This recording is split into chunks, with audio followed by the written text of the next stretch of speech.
Onda Cero Catalunya, la teva ràdio.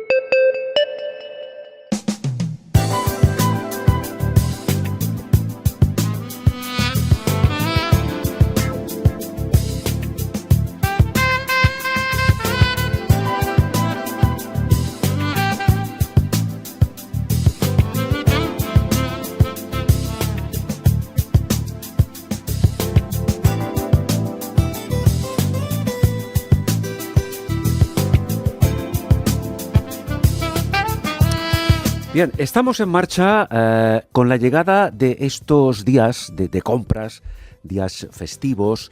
Los ciberdelincuentes, que a verlos haylos, se centran precisamente en estas festividades y ven una oportunidad extra, una oportunidad de oro incluso, para aprovecharse en la medida de lo que pueden de los consumidores online, de los que realizamos o de los que realizan, especialmente, insisto, en estos días, compras online. Estos ciberataques que principalmente se producen mediante correo electrónico, mediante phishing, mediante spam, ahora lo explicaremos, intentan que las víctimas hagan clic en enlaces falsos para infectar ordenadores y dispositivos móviles con el llamado malware, que está precisamente diseñado para robar información personal, contraseñas e incluso números de tarjetas bancarias. Antes de empezar y de saludar a nuestro invitado, un dato interesante. Por cierto, hemos de decir también que estos ciberdelincuentes crean aplicaciones falsas donde ofrecen a los compradores acceso a ofertas anticipadas, por ejemplo, a las rebajas de enero, para obtener nuestros datos confidenciales. El dato que queremos dejar patente es que, según los datos sobre cibercriminalidad del Ministerio del Interior, el año pasado en España se registraron casi 146.000 estafas, que son muchas, con tarjetas de crédito y de débito. Hablamos de este tema en un instante con Ángel Ortiz. Ángel Ortiz es director de ciberseguridad de Cisco España.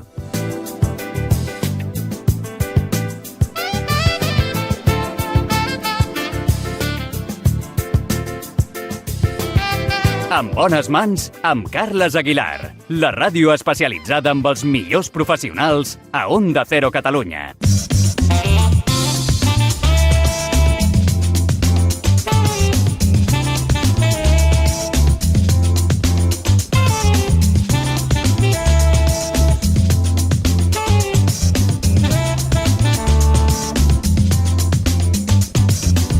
Bien, saludamos a Ángel Ortiz, buenos días.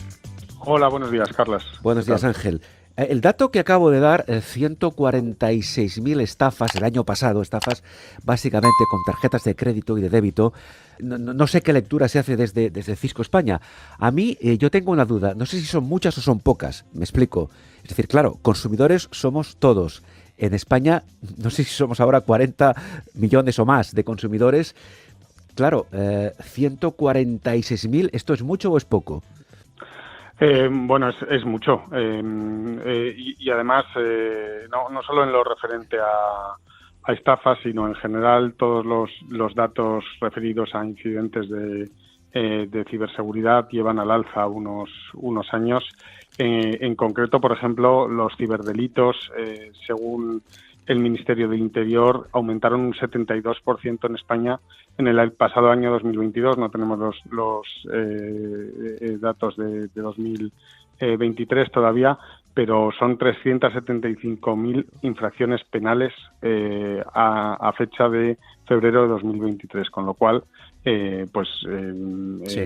todos estamos sujetos a ser víctimas de este tipo de ataques y están al alza, y más aún en estas fechas, que es cuando más transacciones electrónicas hay, como has comentado, ¿no? Bien, vamos con espíritu divulgativo, porque de eso se trata, de ayudar, en este caso a través de Cisco España y de Ángel Ortiz, ayudar a resolver dudas y a evitar posibles consecuencias, posibles estafas, en definitiva.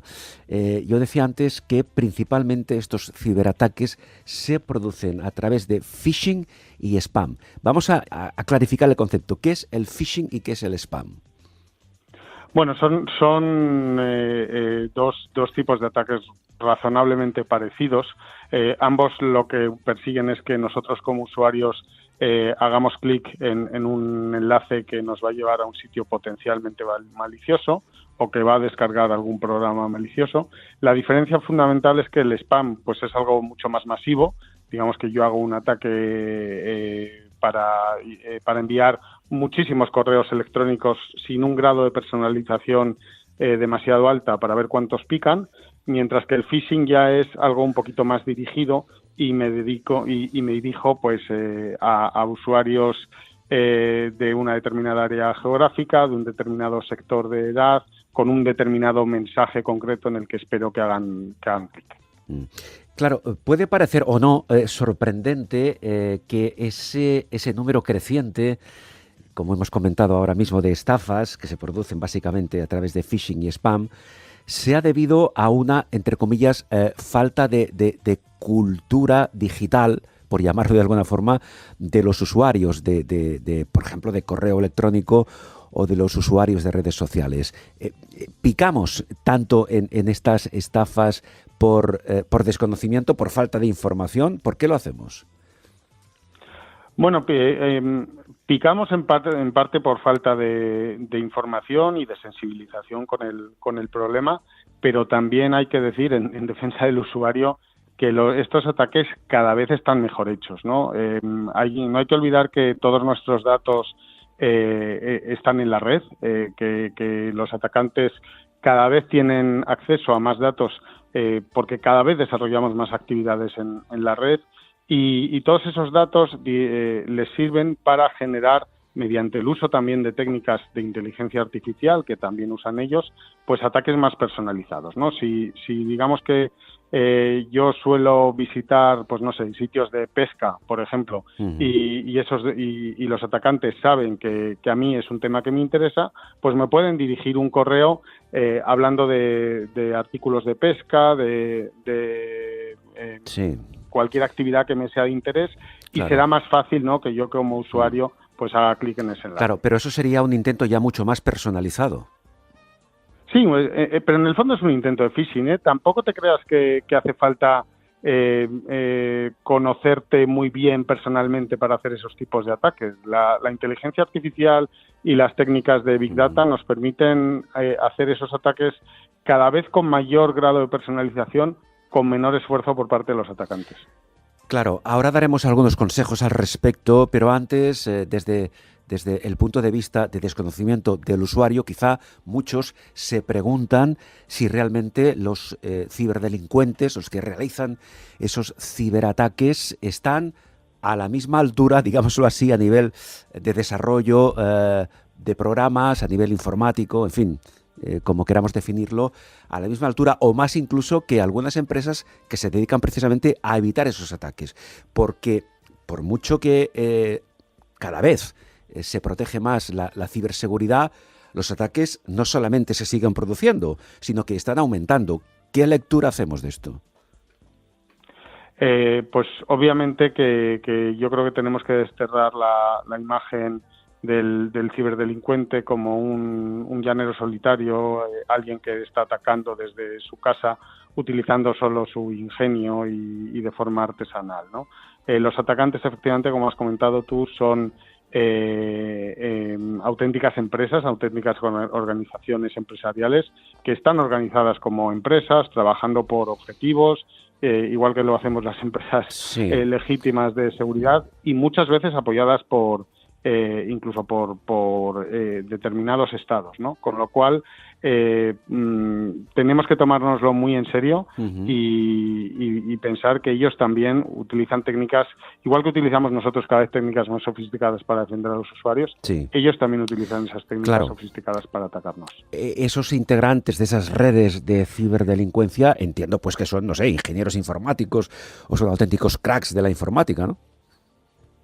Sí, pero es que además cuentan con muchos recursos, con muchas Ajá. capacidades de proceso sí. Y con mucho presupuesto.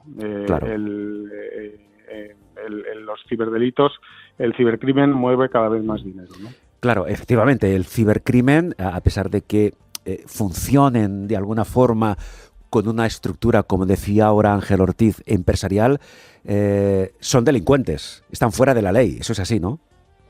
Absolutamente, absolutamente. Que estén fuera de la ley no quiere decir que no se organicen y que no cuenten con recursos, pero por supuesto que es un delito y por supuesto que están fuera de la ley y por supuesto que se les debe perseguir.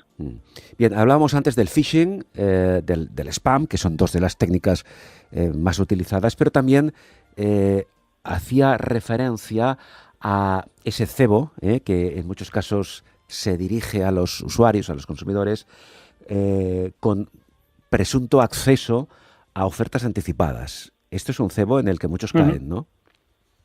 Claro, porque además ellos suelen crear una sensación de urgencia para que como consumidores actuemos de manera impulsiva, ¿no? Entonces siempre nos mandan pues ofertas que son demasiado buenas para ser verdad o que caducan en un determinado momento y tenemos que poner nuestros datos inmediatamente para que no pensemos demasiado y actuemos por impulso. Sí, lo que sorprende es que en algunas ocasiones o en muchas ocasiones seamos tan ingenuos que incluso introducimos, por ejemplo, los datos de nuestra tarjeta bancaria. Claro, esto es rizar el rizo, ¿no? Bueno, como cada vez ellos también tienen capacidad de hacerse pasar por actores legítimos, ¿no? Pues por superficies comerciales, por fabricantes. Si no estamos atentos, pues pueden hacer lo que se llama un man in the middle, ¿no? Un ataque de ponerse ellos en medio entre digamos el actor legítimo y nosotros, sí, y capturar nuestros datos. Por eso tenemos que tener cuidado, no actuar impulsivamente, pensar con la cabeza fría, y si recibimos incluso correos que aparentemente son legítimos de entidades que conocemos bien, pues mirar, por ejemplo, ese enlace a dónde nos lleva, ¿no? Realmente nos está llevando cuando ponemos el puntero sobre ese enlace, sí, podemos ver a qué enlace nos lleva. Nos lleva realmente a la página web de esos grandes almacenes o de ese fabricante, o realmente no se parece y es una dirección que parece extraña. Bueno, pues en ese caso desconfiemos. Podemos encontrar esa misma oferta. Yo también otra cosa que digo es si la oferta quizás nos lleva a sospechar porque nos piden de forma muy agresiva los datos o es realmente demasiado extraordinaria, vayamos directamente a las fuentes, ¿no? En vez de pinchar en el enlace, vayamos a la página web de ese fabricante o esos grandes almacenes o esa tienda que dice tener esa oferta y tratemos de encontrarla nosotros mismos buscando en esa página web, ¿no? Más que clicar en el enlace. Sí. También decía antes que una de las herramientas que se utilizan para hacer llegar esas ofertas o ese intento de ciberestafa es el malware. ¿Qué es el malware?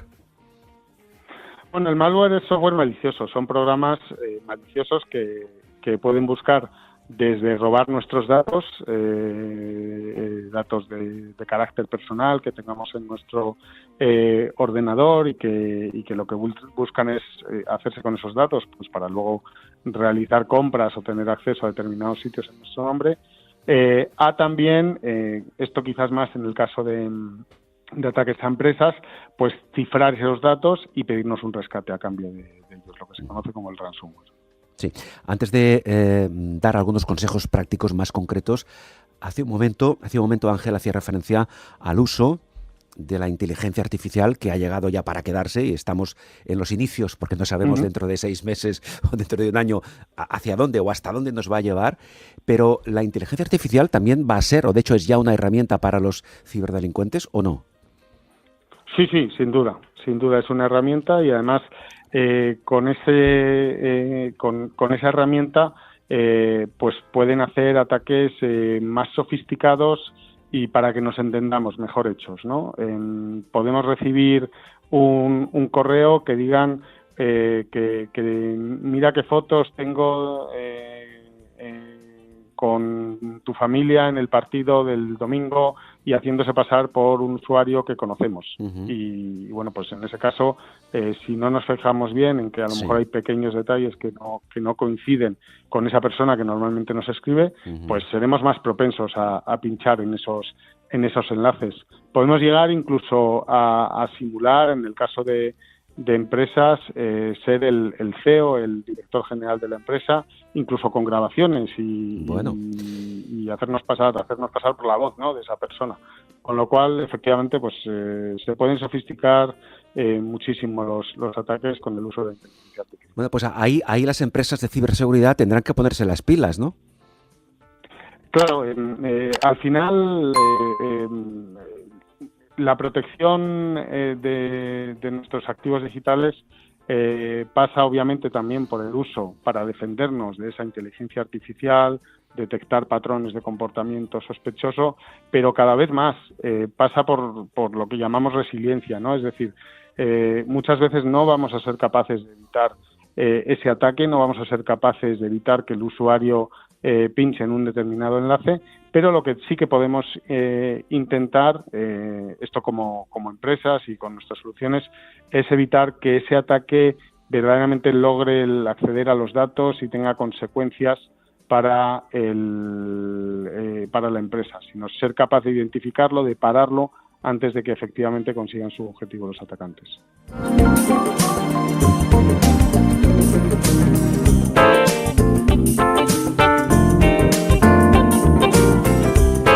Estamos hablando de ciberseguridad, vamos a dar ahora consejos prácticos para unas compras ciberseguras para evitar que esa estadística a la que antes hacíamos referencia, esas 146.000 estafas con tarjetas de crédito y débito que se produjeron el año pasado, pues no vayan en aumento. Estamos hablando con Ángel Ortiz, que es director de ciberseguridad de Cisco España.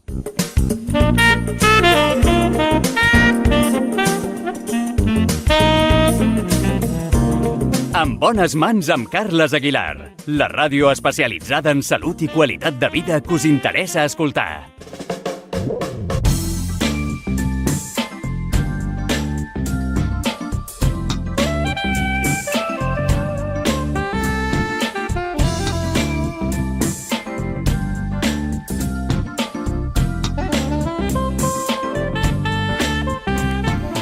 Bien, Ángel, en todo caso, una vez hemos comentado esta primera parte de la entrevista, en algunas o en muchas ocasiones resulta difícil distinguir lo que es una estafa, lo que puede ser una estafa, de lo que es una oferta real. Por tanto, vamos a dar algunos consejos prácticos más concretos sobre cómo podemos intentar evitarlo, recomendaciones que en este caso nos vienen de la mano de Cisco Talos, ¿verdad? Que es la división de ciberseguridad de Cisco España, ¿correcto?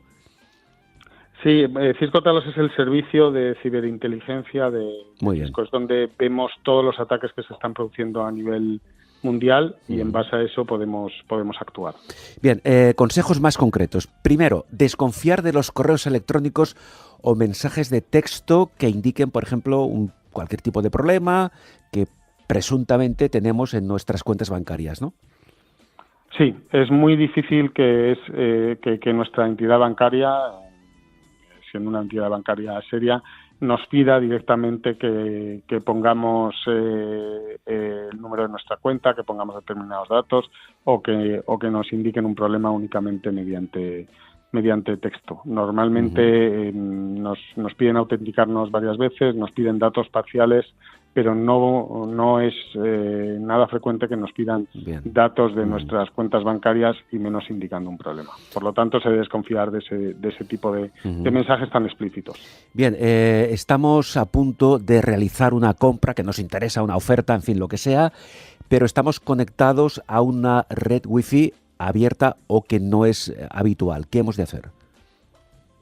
Yo no realizaría esa compra. Me esperaría estar en mi domicilio, en una red que sepamos que es segura, que tiene contraseña y que sea de nuestra confianza. En una Wi-Fi abierta, pues esos datos pueden ser interceptados y usados por los atacantes. Correcto. El tema de recibir un correo electrónico que no hemos solicitado, un correo no deseado, no esperado, con un enlace a determinado sitio web, en fin, que nos invita a entrar en él. ¿Cómo actuamos? Sí, esto es lo que Sí, comentaba sí, sí, antes sí. de comprobar el sitio, ¿no? Si ponemos normalmente nuestro puntero del ratón encima de ese enlace, nos va a mostrar qué sitio es y si realmente pues es donde dice ser o nos está llevando a una dirección que suena rara y que tiene pues caracteres raros o no se corresponde con quien dice ser. Bien, también los ciberdelincuentes utilizan no solo el correo, también las redes sociales y cómo debemos actuar si determinada empresa se dirige a nosotros, cómo podemos verificar si es una empresa real, una empresa legítima, no lo es. Bueno, investiguemos, tenemos motores de búsqueda, tenemos opiniones de usuarios, tenemos, afortunadamente, Internet, ¿no? es abierto y tiene mucha información para todos. Investiguemos la legitimidad de esa empresa o esa organización que se está dirigiendo a nosotros. Claro, aunque para investigarlo necesitaremos quizá un tiempo del que a veces pensamos que no disponemos, pero está en ello pues nuestra ciberseguridad, ¿no?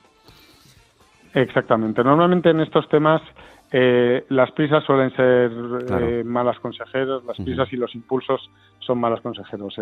Esto lo saben muy bien y conocen la naturaleza humana los ciberatacantes y van a intentar jugar con ello, ¿no? Con ese impulso que tenemos de que he encontrado una oferta muy buena o tengo que aprovechar esta ocasión y tengo que hacerlo ya. Efectivamente, otro tema era el que acaba de comentar ahora nuestro invitado, es decir, cuidado con las ofertas que aparentemente son muy buenas, pero que son tan buenas que es difícil que sean ciertas, ¿no? Y que eso nos ha de poner en estado de alerta, ¿no? Otro aspecto importante es que en muchos casos se pide al destinatario de esa ciberestafa actuar con rapidez, porque la oferta se acaba en cuestión de minutos. Pues de nuevo aquí parémonos a pensar. En general, todo esto que hemos comentado, ¿no? Es desconfiemos de inicio, pensemos, tengamos la cabeza fría y vamos a comprobar si es verdad, ya digo, yendo, por ejemplo, directamente a esa empresa que dicen ser, a su página web, a ver si efectivamente lo tienen y no actuemos de forma impulsiva, sobre todo. Bien. Por último, un aspecto muy importante y muy desconocido, o quizá muy importante y sorprendentemente desconocido por muchos usuarios, que es, y ahora lo explicaremos, utilizar, por una parte, un gestor de contraseñas y hacer uso de la autenticación multifactor. Ahí muchos nos perdemos. A ver, ¿qué es un gestor de contraseñas? Vale, pues un gestor de contraseñas no es más que un programa que suelen incluir, pues los principales navegadores web ya lo tienen. De hecho, muchas veces nos habrá pasado que cuando estamos metiendo una contraseña en un sitio web nos dice nuestro navegador o nuestro teléfono móvil, ¿no? También a veces está incluido ahí. ¿Quieres que guarde la contraseña? O cuando nos piden introducir una nueva contraseña, ¿quieres que introduzca yo una contraseña y la guardo en el gestor? La idea es que está en nuestra naturaleza repetir el uso de las contraseñas, ¿no? Todos lo utilizamos, aunque no deberíamos, las contraseñas para múltiples sitios, con lo cual, si esa contraseña se filtra, el atacante va a ganar acceso a todos esos sitios donde usemos esa contraseña. Con un gestor de contraseñas podemos tener varias contraseñas para diferentes sitios y es el propio gestor el que puede meter y recordar esas contraseñas. Entonces, ¿hemos de dar confianza a esos gestores de contraseñas que, en este caso, por ejemplo, nuestro propio navegador nos ofrece? Si son de navegadores y aplicaciones o fabricantes legítimos, por supuesto que sí. Es una herramienta pues que va a evitar que repitamos la contraseña, que es uno de los males que tiene el utilizar contraseñas para acceder a estos sitios. Bien, y el tema de la autenticación multifactor, ¿de qué se trata? ¿De qué estamos hablando? Pues esto también viene a paliar la posibilidad de que se filtre una contraseña y los atacantes ganen acceso a esos sitios, ¿no? Al final, cuando hablamos de autenticación multifactor, es lo que su propio nombre indica, tener más de un factor de autenticación, ¿vale? Un factor de autenticación es la contraseña, ese secreto compartido entre la persona que accede al recurso y el que le da el acceso. Pero como eso se puede filtrar y ya digo que muchas veces lo reutilizamos, lo que deberíamos hacer, y es algo muy sencillo de hacer en prácticamente todas nuestras aplicaciones bancarias o de comercio electrónico, si nos vamos a las opciones de seguridad, una de las primeras que nos surgen es habilitar la autenticación multifactor. ¿Y eso qué significa? Significa añadir un factor más de autenticación, típicamente algo que tengo, ¿no? La contraseña siempre es algo que sé, un secreto que sabemos el que me da acceso y yo. Pues vamos a comprobar ahora si tú eres Carles Aguilar porque tienes, por ejemplo, el teléfono de Carles Aguilar. Es algo que estamos muy acostumbrados a hacer en el entorno bancario, ¿no? Oye, te he mandado un mensaje a tu móvil, clica en el enlace y di que lo has recibido. O te he mandado otra contraseña por el móvil, dime que eres tú el que está accediendo, ¿no?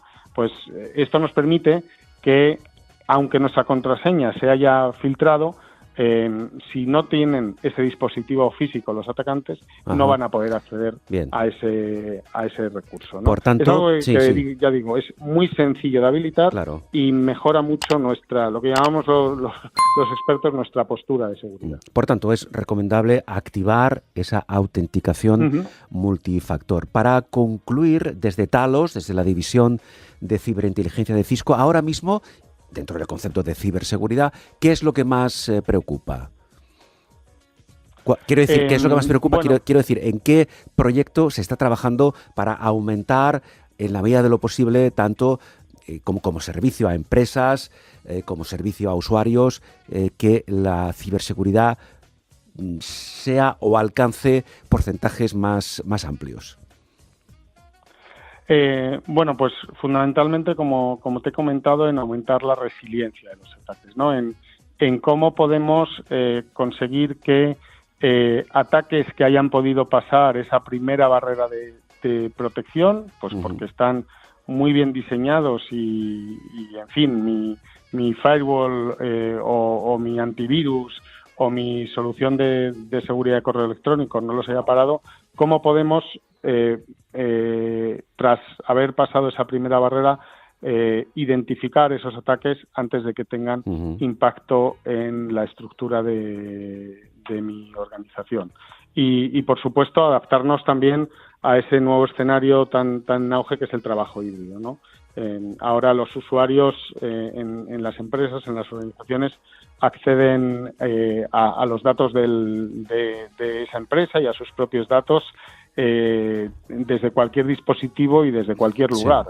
Y esos dispositivos ya no siempre son corporativos, sino que pueden ser dispositivos personales. Y para hacerlo todo más difícil, esos datos a los que acceden ya no están como antes estaban, en un centro de datos dentro de las cuatro paredes de mi empresa, sino que muchas veces están en la nube, ¿no?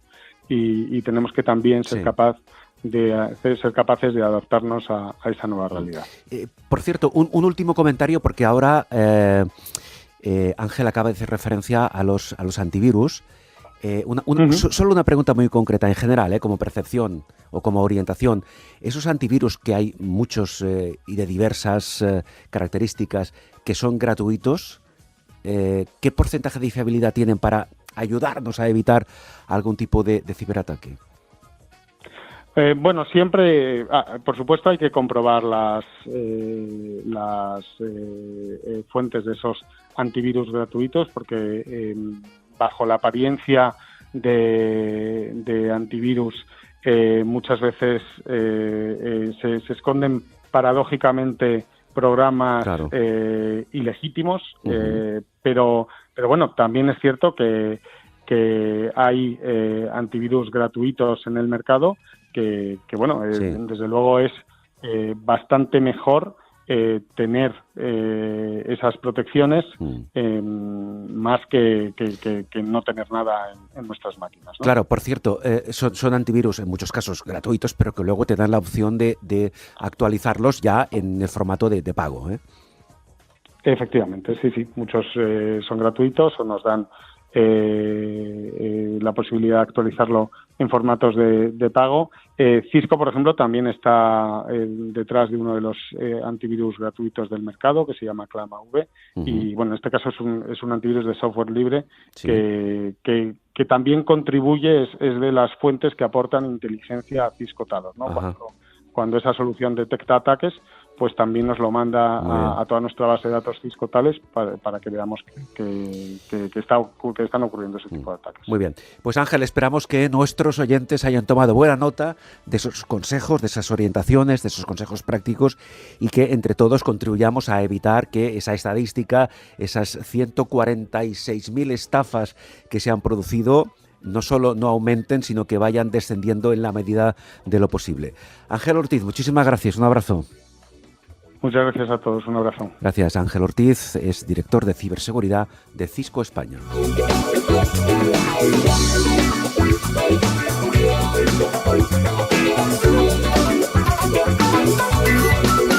En bones mans, amb Carles Aguilar. La ràdio divulgativa amb esperit de servei públic en benefici de la nostra salut. Onda Cero Catalunya. Et mereixes aquesta ràdio.